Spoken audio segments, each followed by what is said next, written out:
دل کی بات ایپیسوڈ نمبر 1۔ اس سے میری ملاقات طے تھی۔ اس نے کہا تھا کہ وہ رات کے 2 بجے تک ضرور قبرستان میں برگد کے بڑے درخت کے نیچے موجود ہوگی۔ سردیوں کا موسم تھا اور آج سردی بھی غضب کی تھی۔ میں نے گرم کپڑوں کے اوپر ایک پرانی سی اونی جرسی پہن رکھی تھی۔ بو دیتی میلی کچیلی گرم چادر سے میں نے اپنا جسم لپیٹ رکھا تھا، مگر سردی تھی کہ ہڈیوں میں اترتی جا رہی تھی۔ جانے وقت کیا ہوا تھا، مگر میرے خیال میں 2 بجے تھے۔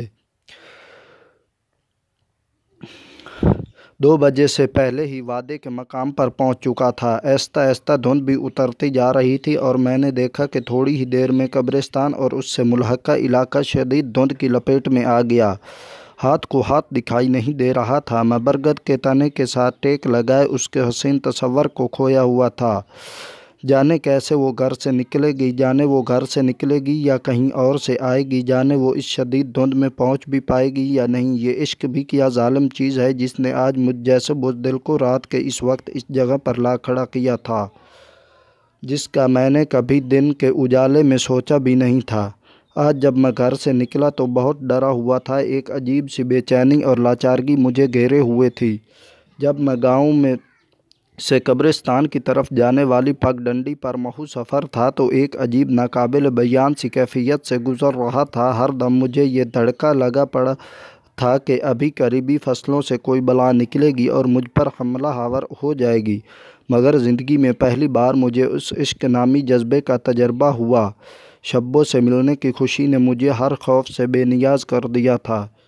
ایک دفعہ میرے ذہن و دل میں جنگ شروع ہو گئی، بھلا یہ کیسے ممکن ہے کہ جسے مرے ہوئے پورے 2 سال ہو چکے ہوں، اب تو وہ قبر میں اس کی ہڈیاں بھی شاید گلنا شروع ہو چکی ہوں گی۔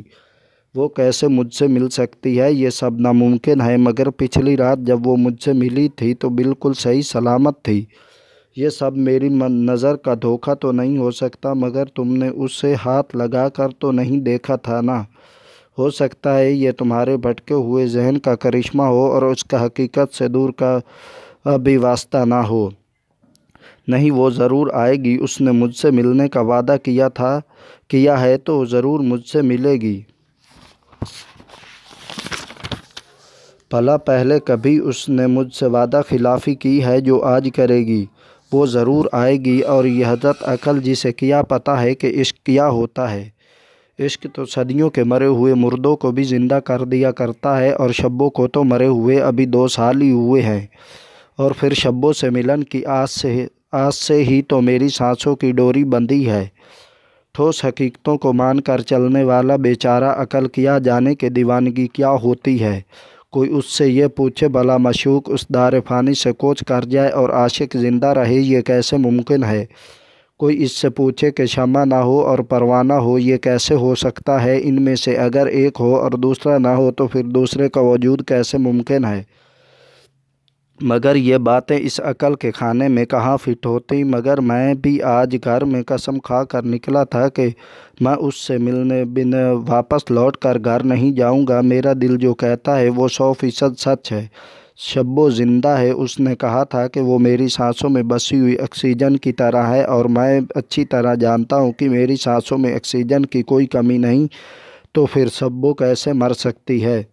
مجھے جھوٹا اور دیوانہ کہنے والے لوگ خود پاگل ہیں۔ ایک دن یہ ساری دنیا دیکھے گی جب شبو میرے ہاتھوں میں ہاتھ ڈالے لاہور کے مال روڈ پر میرے ساتھ زندگی سے بھرپور قہقہے لگا رہی ہوگی۔ اس دن پوچھوں گا تم سے عقل کے اندھوں کے عشق کیا ہوتا ہے؟ مگر بدھو گھر میں جو آگ لگی تھی اس نے تو سب کو جلا دیا تھا، اور تمہیں یہ بھی اچھی طرح معلوم ہے کہ اس آگ میں اس گھر کا کوئی بھی فرد زندہ نہیں بچا تھا۔ تم ان تمام لوگوں کے جنازوں میں بھی شامل ہوئے تھے۔ وہ گھر جس سے نکل کر رات کے اس وقت وہ تم سے ملنے کے لیے آنے والی ہے، وہ راکھ کے ڈھیر کے سوا کچھ بھی نہیں۔